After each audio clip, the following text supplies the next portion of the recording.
Better living from the outdoors with Hovey Smith. Vegetables for wild game stews. We're continuing with the deer stew and getting ready to prepare our vegetables for deer stew.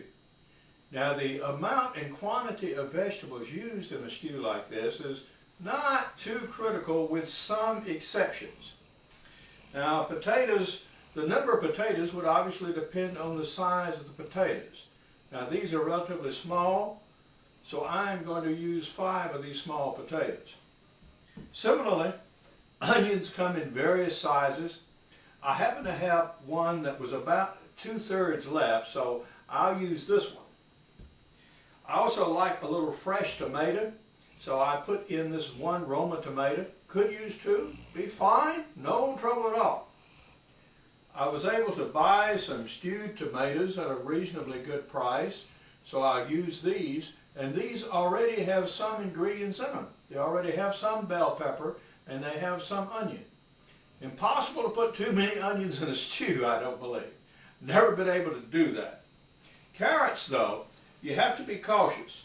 You don't want to use more than about a cup of carrots in a stew, because carrots, even these little baby ones, turn bitter. And the bigger the carrots are, the more bitter the taste will be if you use too many of them. So be cautious on your carrots. About knives. I like this little hollow ground blade on this Camillus lever lock knife for peeling potatoes and general kitchen work. Why? No particular reason. It feels good. It's got a hollow ground blade, so it cuts well.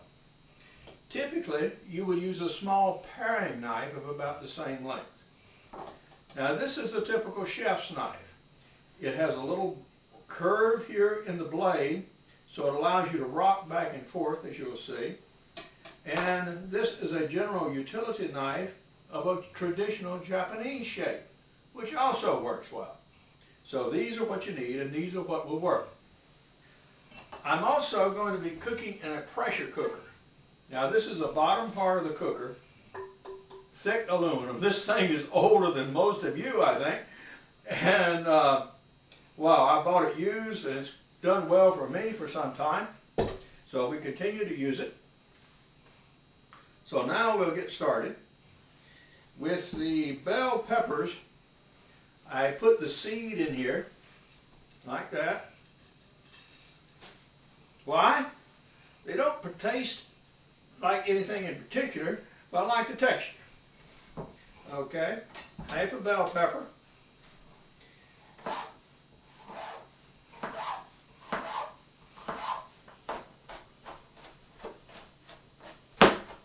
Okay, got those done. Now, potatoes, I don't slice too large.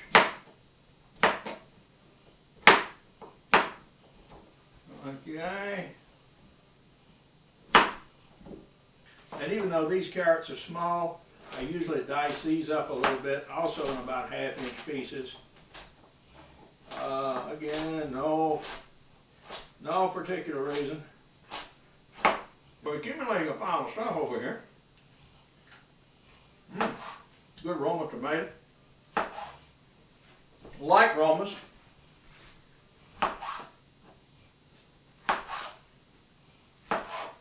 Okay. Dice these up similarly. About the same size as other vegetables. Having to be bigger or smaller, no big deal. Onion, always onion.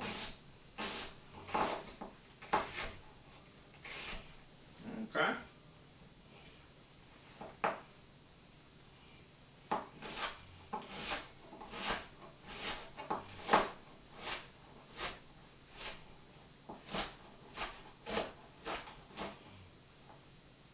Now, I already had our meat here, so we put our stewed tomatoes in here. 1 can.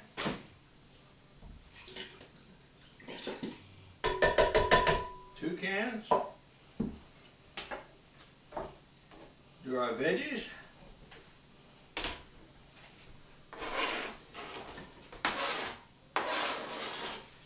Now, I'm not going to bother about adding adding any more salt or pepper or ingredients until actually after the stew is cooked. Then we'll make final flavor adjustments. If the stew is what my mother would call a little fresh, I would add salt. And if it's a little harsh, I would add warrior. And if it's a little harsh, I would add a tablespoon of butter. So, okay, 1, 2. With a pressure cooker,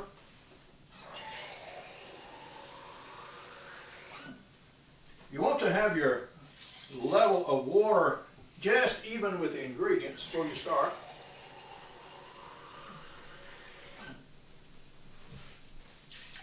All right. Okay, so now we got it right here. All right. Put the lid on. It locks into place like this.